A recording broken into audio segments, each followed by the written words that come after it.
Greetings and welcome once again to my new calculus channel. My name is John Gabriel. So in a previous video, I showed you how to learn equivalent fractions and to use them even without numbers, okay, and to find out what it means to be equivalent. And in this video, now I'm going to show you what it means to be able to compare these fractions again without numbers, okay?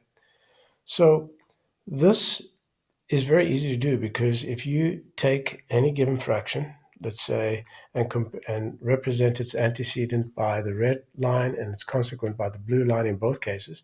So what we have here are two ratios. This ratio down here, okay, this ratio, and this ratio, okay, two ratios.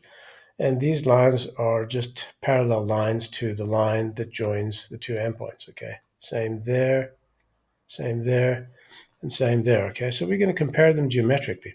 Now we can do it in one of two ways. Actually, we can do it in many ways, but I'm going to show you two ways.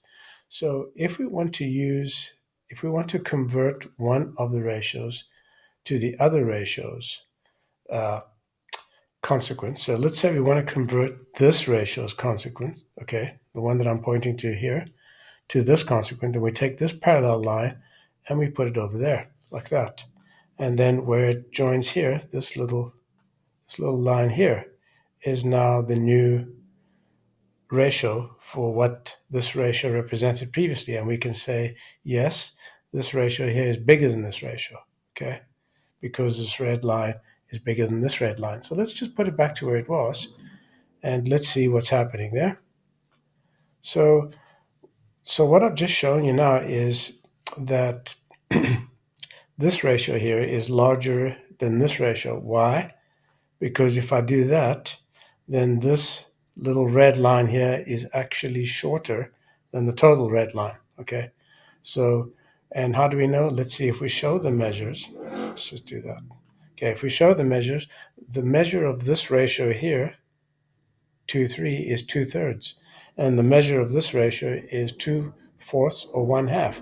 And 2/3 is obviously greater than 1/2, isn't it?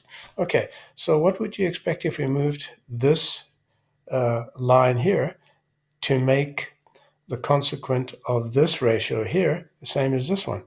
Okay, look what happens. If we put it there, then this line would have to be extended there, which means that this ratio is less than this ratio, okay? So you can do it in one of two ways, as I've just shown you, or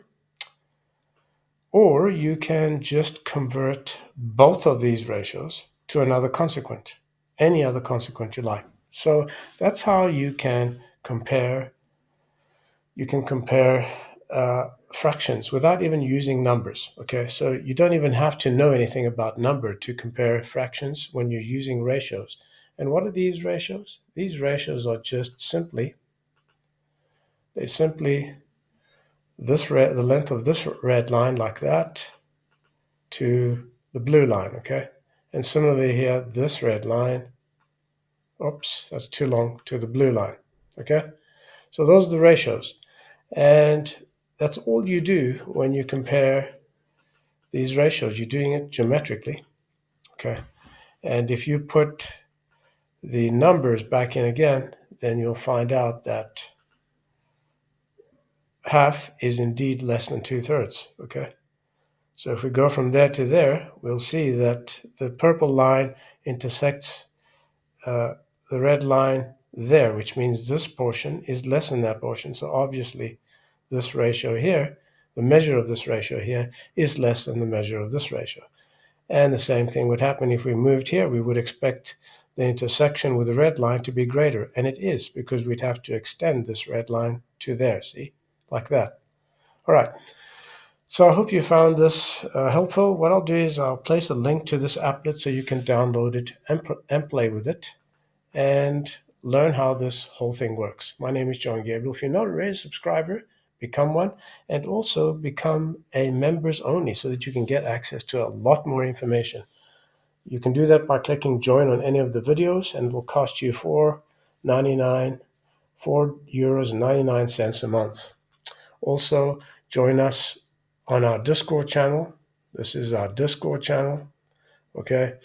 And you'll be able to take part in a lot of interesting information that we share on the Discord channel. Initially, the only channels you will have access to are lobby and questions, but if you pass a 10-question multiple choice test, you have access to everything else here, from calculus, vectors, algebra, geometry, computer science, and a lot of other things that you will find very, very useful.